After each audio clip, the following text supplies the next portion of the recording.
Good morning, everyone.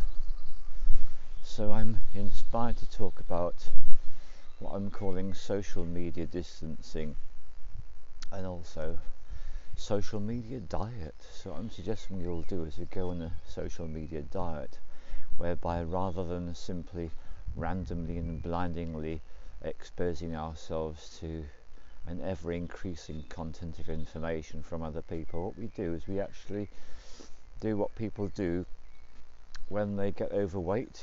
People get overweight, realise, hey, I'm eating too much, I need to eat less, and they go on a diet. So I'm suggesting we do the same thing, that we go on a social media diet and we distance ourselves to a significant extent from the amount of social media we get exposed to. And it came to me this morning, having watched my one YouTube film, which I did this morning and got great benefit from, so much so I'm putting the link in the description of this film. See if you want to include this as one of your selected items for the day. But this is my feeling. My feeling is that we are being exposed to far too much since the lockdown, and in fact what the lockdown has done is it's increased people's consumption of media in general. Social media, all media, huge increase in consumption. And then this gets added to something else I want to speak about, which is the subject of how much time do you spend sitting down every day, because it could be for some of us that's increased as well. So here's my suggestion, and this is based upon the scientific research which was published in the New Scientist a few years ago. So first of all, great gratitude to Margaret for giving me the link to the film I've put in the description, and great gratitude to my nephew Angus for pointing this out to me. He read the research in this New Scientist magazine, which stated that people who sit down for longer than 20 minutes without moving are actually causing harm to their physical bodies.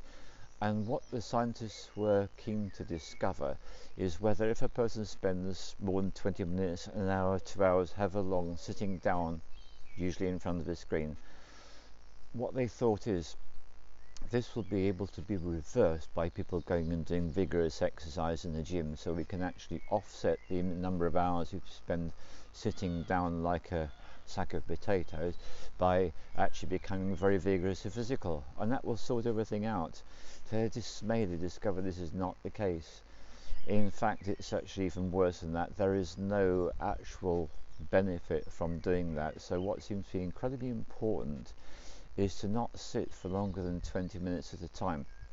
He took this on board. Now he loves playing games, so what he decided to do was to set his phone to beep every 20 minutes, and he would literally get up, and this is what the article said: if you get up and you just literally walk around in a circle just for maybe 8 or 10 feet, that will make a huge difference to your body's metabolism and will significantly undo the damage from too much sitting. So the key to keeping the body in a good state, and this all relates to immunity when you start to think about the bigger picture, by having a regular getting up from the sitting position, moving around, even if it's just for a short term, that is going to do you a huge amount of benefit in the long term. So this is something to consider too. So first of all, it's social media distancing.